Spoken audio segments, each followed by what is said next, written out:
Le projet de rénovation du musée Napoléon est dans les cartons depuis plus de 8 ans. Aujourd'hui, il devient prioritaire pour Brienne-le-Château qui a accueilli Napoléon fin 18e pour sa formation militaire. Ce musée est vieux, il n'est plus aux normes au niveau de l'électricité, au niveau de la sécurité, il n'est plus aux normes dans la conservation du patrimoine et des objets qui y sont exposés.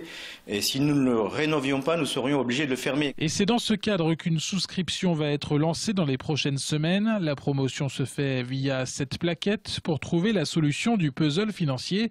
La mairie, propriétaire des murs et des collections, en appelle au mécénat d'entreprises, mais aussi aux particuliers. L'idée, elle est calqué sur le mémorial de Sainte-Hélène qui a lancé une souscription qui a fort bien marché. Donc nous n'avons pas les mêmes ambitions naturellement, mais nous espérons récupérer ainsi un maximum de participants et d'aides financières. Pour cette souscription, les dons par virement, par carte, en espèces ou par chèque sont les bienvenus. Ils seront déductibles des impôts à hauteur de 66%.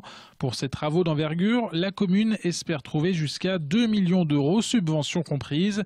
Il s'agira sur place de rénover le bâtiment de l'ancienne école militaire, d'étendre à l'intérieur le musée au premier étage et de repenser toute la scénographie en modernisant les axes de visite. L'axe institutionnel, ce que l'Empire a légué à la France. Un axe de travail sur les enfants, pour que les enfants d'aujourd'hui s'identifient à ce garçon qui a moins de 10 ans qui vient ici étudier à l'école.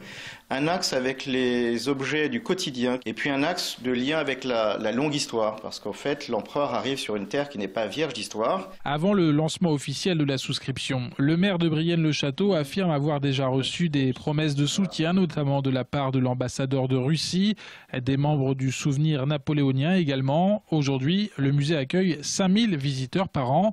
Économiquement, les retombées d'une rénovation se font attendre. Nous avons doublé le nombre de visiteurs sur les 5 dernières années avec les moyens d'une commune de 3200 habitants. Si nous pouvions doubler ce chiffre, nous aurions atteint notre objectif parce que c'est de l'économie. Il y a de l'économie en matière d'hôtellerie, de restauration, de tour opérateur sur les départements de l'Aube à la clé. Après le lancement de la souscription pour la rénovation, le projet culturel et scientifique du musée sera présenté. Suivront en fin d'année les appels d'offres pour les travaux. Le musée flambant neuf de Brienne-le-Château devrait ouvrir ses portes et ses collections aujourd'hui cachées en 2015.